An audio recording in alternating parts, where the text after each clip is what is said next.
back, everyone, to Pollinator Live, a distance learning adventure. My name is Tamberly Conway, and I work for the U.S. Forest Service. And I'll be your host to continue this distance learning adventure about bee hunts. We're going to learn how to contribute data and record your observations and learn how you can be a scientist. Now, there are lots of citizen scientist projects out there, but Dr. John Pickering is here today to talk about some of his projects. He's an ecology professor at the University of Georgia. So, Dr. Pick, how did you get interested in science? I was a bit of an unruly child and very, very inquisitive, and I would just ask questions all the time, just continuously to my parents. And one time I said, "What do you do, Dad?" And he said, "Oh, I'm working on a PhD." And I said, "What's a PhD?" And he said, "You have to find something that nobody else knows about. You have to discover it." And these little neurons went off in my mind, and I sort of said, "You mean adults don't know everything?" And so I then went around and just asked question after question after question. My mother would sort of said, I'd ask questions I wouldn't be interested in the answer.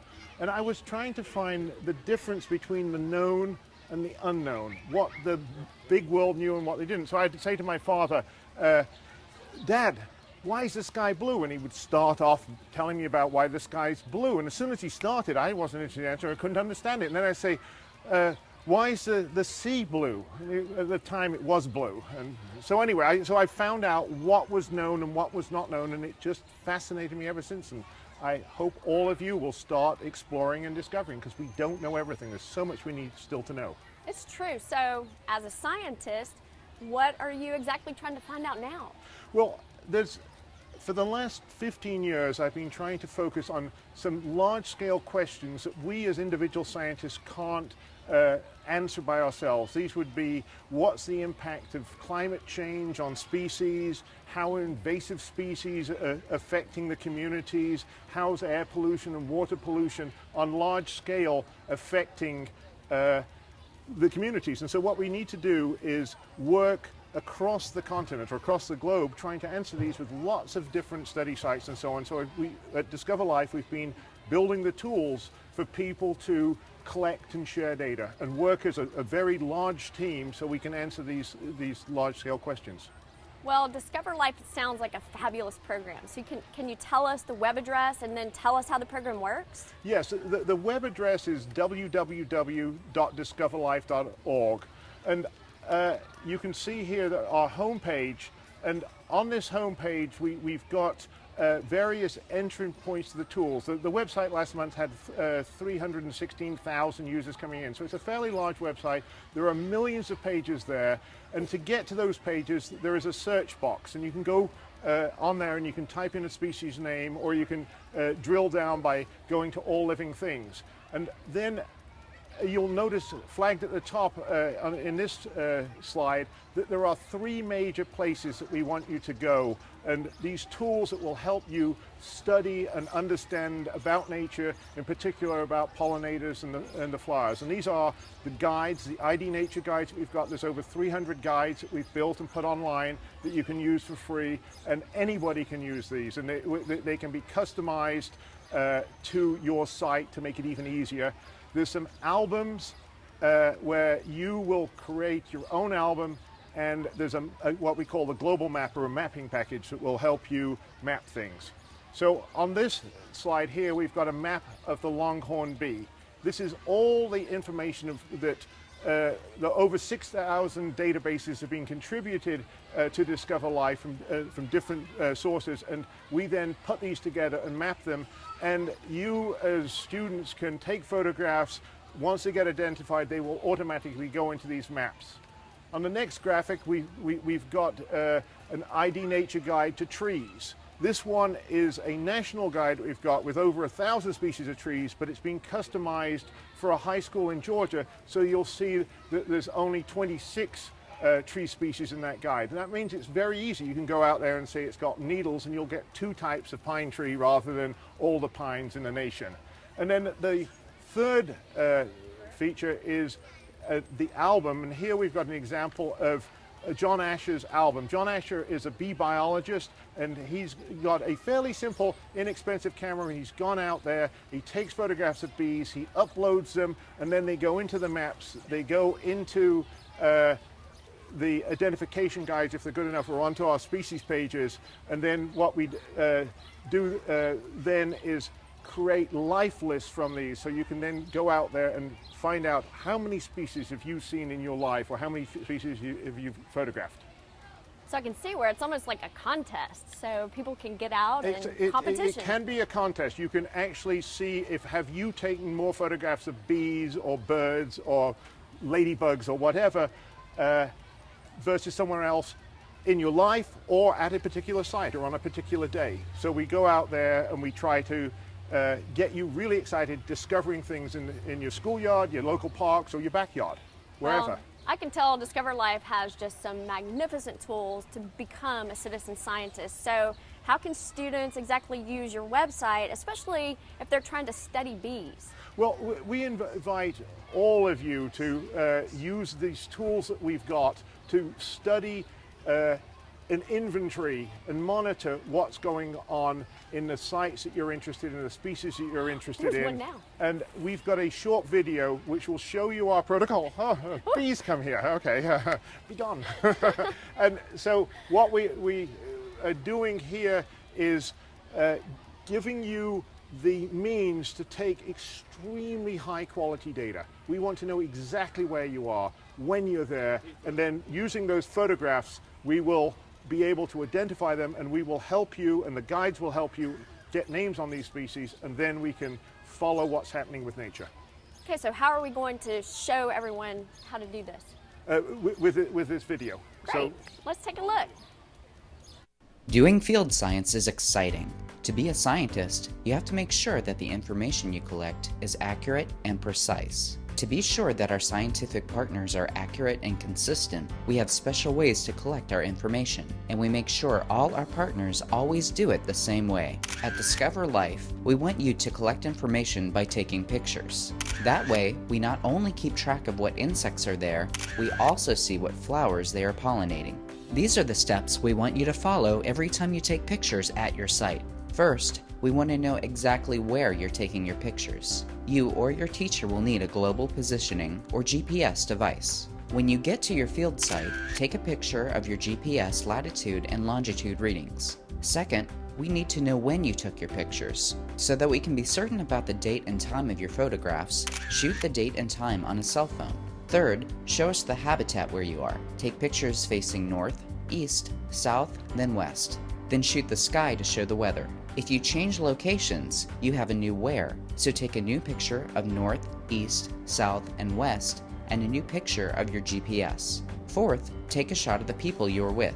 Before you begin taking pictures of bees or other insects, it's a good idea to practice your photography skills on things that won't move. We are also interested in other living things that are at your site. Spend some time looking for plants, mushrooms, lichens, or anything else that interests you. For example, here's how we would like you to take pictures of a mushroom. First, get a good shot of the whole mushroom. Then turn it over and take a picture to show the gills or pores. Then break the stalk and take a picture of that. Now you're ready to start taking photographs for bee hunt. When you take pictures of bees or other pollinators, it's important to show us the flowers they were visiting. So that we can identify the plants and its flowers, we follow these steps. Shoot a picture of the whole plant, the flower, and any fruits present. Fruits can be berries, pods that open, even the fuzzy dandelion things with seeds attached. Whatever grows where the flower was, long after the bee has pollinated it.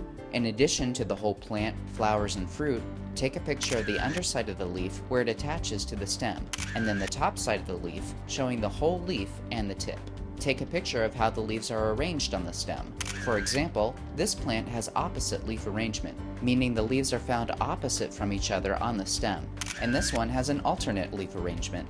Now let's get started with the insects. These insects in a goldenrod field show you a few common pollinators you might see on the flowers where you are taking your pictures. Goldenrods are a great place to find pollinators and other insects because the goldenrods bloom at the end of the summer and early fall. By this time in the season, insects have had all summer to feed and lay lots of eggs, so you see many insects and many different kinds of insects. The flowers you choose for your bee hunt may have only one kind of pollinator, or they may have many. If you see a lot of different kinds of insects, it may be hard to decide which ones to take pictures of first. If you have a variety, we suggest shooting insects in the following order. Take pictures of butterflies and skippers first, because they will flit away quickly. This is a skipper, related to butterflies. Next, take pictures of bees and wasps. They sort of trapline from flower to flower, which means once they leave a flower or flower cluster, they probably won't be back. Now here's something cool. Notice this honeybee's pollen baskets on the sides of its hind legs. This is another kind of bee, a bumblebee. Notice the furry abdomen. Although this looks like a bumblebee, it's not. It's a carpenter bee, which means it has a shiny abdomen and no hair. This one we caught sleeping, a common sight in goldenrod fields in the early morning or on rainy days. This is a good reminder to conduct your bee hunt in the middle of a sunny day. This is a paper wasp. The scientific name is Polistes. The insect on the lower left is not a bee, but a fly. Flies have one pair of wings, while most other insects have two pairs. Here is another fly. Take pictures of flies after bees and wasps, because unlike bees and wasps, which fly away, flies often hang around and may return to the same flower. Finally, shoot other groups of insects that may be slower to move. This is a stink bug, poking its beak-like proboscis into the flower. And above it, you will see a few aphids sucking plant juices from the stem. Every time you are in the field, we want you to shoot every single individual ladybug you see, because many native species of ladybug are getting pushed out by invasive species from other places, and we are keeping an eye on this problem. Where you see aphids, you are likely to see ladybugs, because they eat aphids. Ladybugs are roundish, shiny beetles, often red, but also pink, orange, yellow, black, or even white, with or without spots. Take a picture from the front end because we can better identify ladybugs that way. It's just that easy to take pictures of pollinators for Discover Life. Later, you will upload them onto our website, identify them, and add your time and place information. Then your species are mapped, and you can use the maps for results of your bee hunt experiment. It's fun. We hope you'll join us.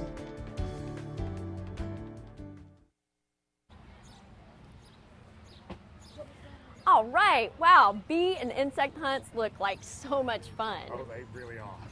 No, I've been all over the world looking at studying life, studying bees, studying insects and so on, and go on safari. Once when I was in Panama, I got attacked and nearly drowned by a crocodile. But what you guys can do now is go on a local safari into your backyard, and there's all these little creatures that are eating each other and pollinating and eating the plants and so on. You should go and discover those. It's absolutely fascinating. So go and chase the bee and take photographs and have fun, guys. And we have several students, and also we have Nancy Lowe with us from Discover Life, and she's going to be leading all the students on the bee hunt. Who do we have here with us today? Well, hi, I'm Helen, and this is Garrison. Hey. And what are you guys names? Gabriel, Nathaniel, Elijah, Lydia, Hannah, Arwa. Okay, everybody ready to go on a bee hunt? What do we need? We need cameras. We have cameras. We need a GPS. I have a GPS. And a cell phone. And now we're going to go find a bee. I see a big bee right over there. So let's go. We're going to go on our bee hunt. Awesome. All Okay. right. Y'all go Have fun. Get lots of good data. Learn a lot. Bee scientists. All right. Well, that's great. And remember, everybody stay tuned because we're going to report back at the end of the webcast at about 2:15. So if you stay tuned, we'll find out what all of our students have found on their pollinator safari. All right, so we're going to take a look. We're going to take a look now at this still.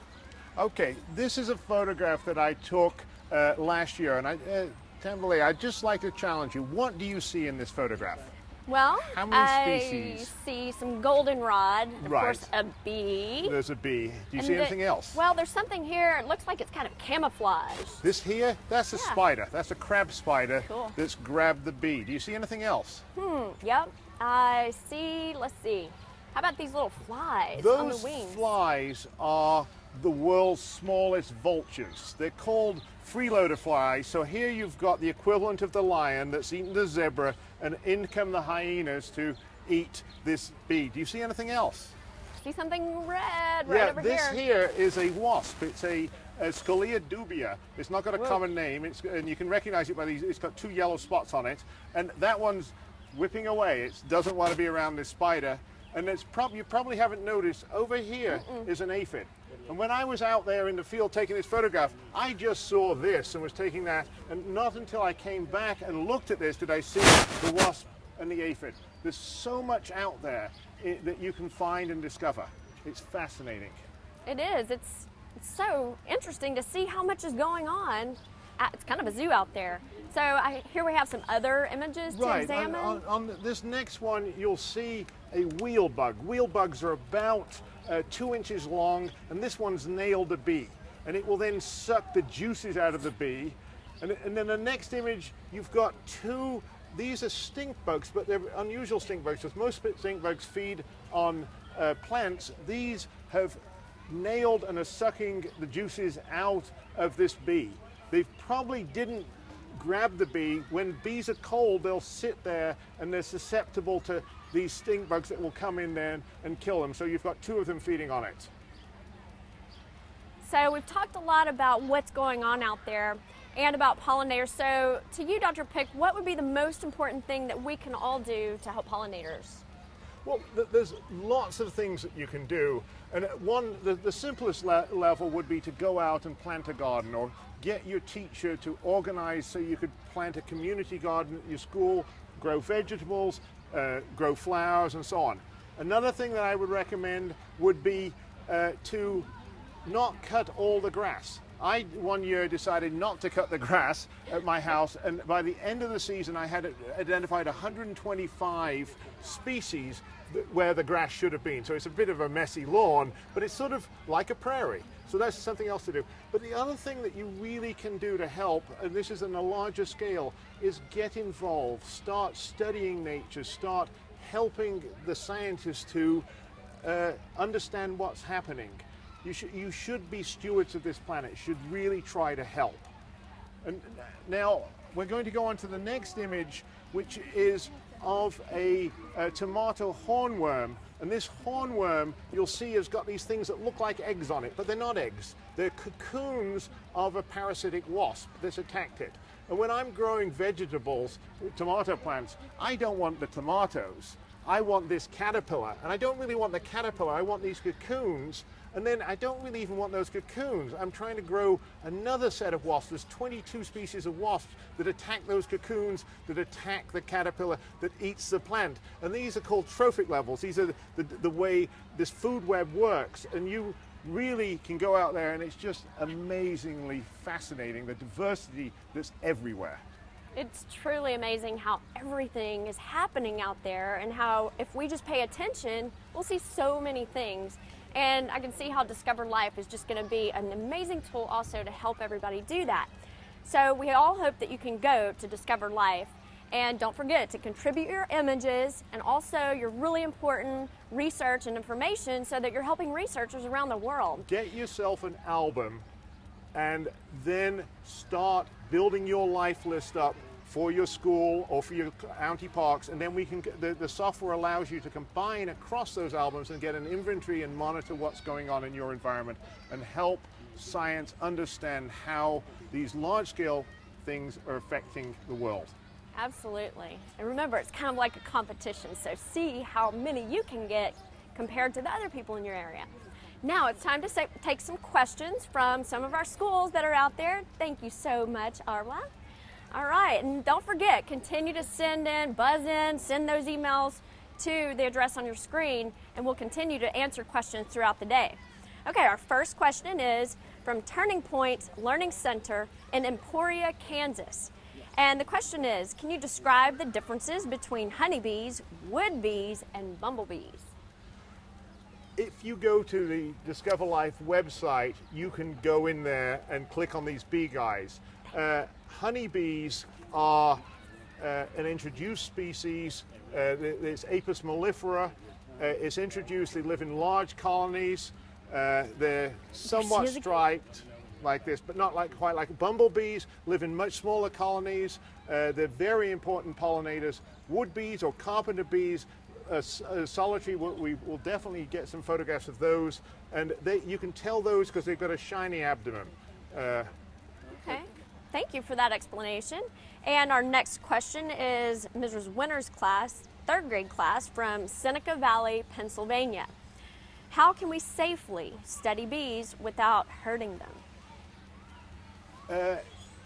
Bees, if you don't bother the bees, they're probably not going to bother you. And so you can go out in the field and just observe them, just take photographs of them. Generally, don't grab them. If you grab a bee, it's likely to sting you. But if you can actually put your finger out there, the males don't sting, males don't have a stinger, only the females can sting, and you can actually put your finger near a bee, and as long as you're not poking it or squeezing it, it's probably going to leave you alone. So they're actually nice things to study. Yeah, if I poked or squeezed you, yeah, I would sting you back. That's right, that's right. All right, so let's see. Here's another question from students at Cornerstone Learning Community in Tallahassee, Florida. We watched a baby bee hatch, and its wings were soft, and it didn't want to sting us. How do baby bees learn what the adult bees know? They're genetically programmed for a lot of their behaviors. They obviously can learn. They have a bee language, so they can go out and communicate where flowers are, in the case of the honeybees and so on. When they're coming out of the cocoon, they start doing certain tasks on the nest, the nurse bees generally, and as they get older, they then would, in the case of the honeybees, start foraging and going out and so on. So they're learning and communicating with each other. They've got pheromones which communicate. They've got this dance language. And they're pretty smart creatures. Very much like people. Yes, exactly. All right, and our next question is from Mrs. Grayer's class at Priff School in Waretown, New Jersey. Do carpenter bees pollinate? Carpenter bees do pollinate, but they're also robbers. That they will go in on most flowers. Carpenter bees will drill a hole in the side and suck the nectar out, and they're nectar robbers. But they do on Passiflora. They will actually pollinate, and the flower comes down, the bee goes in there to get the nectar and stuff, and there's these things on the flower that come down and put the pollen on the back of the bee. So they're sort of a very specialized pollinator of Passiflora. Do they have the pollen baskets as well on their legs? No. Oh, hang on.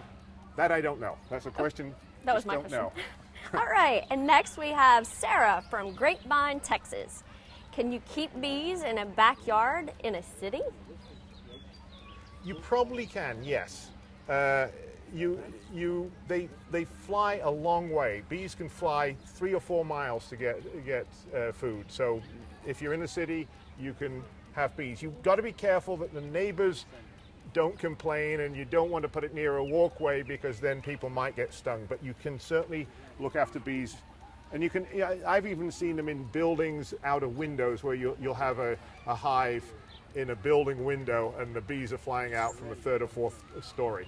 Right, actually in Washington, D.C., we have a hive on top of one of our buildings. Okay. So they can be in a city. Next we have from Rialito High School in Rialito, California.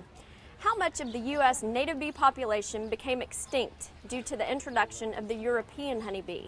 And are U.S. bees continued to be threatened by the import of foreign bees?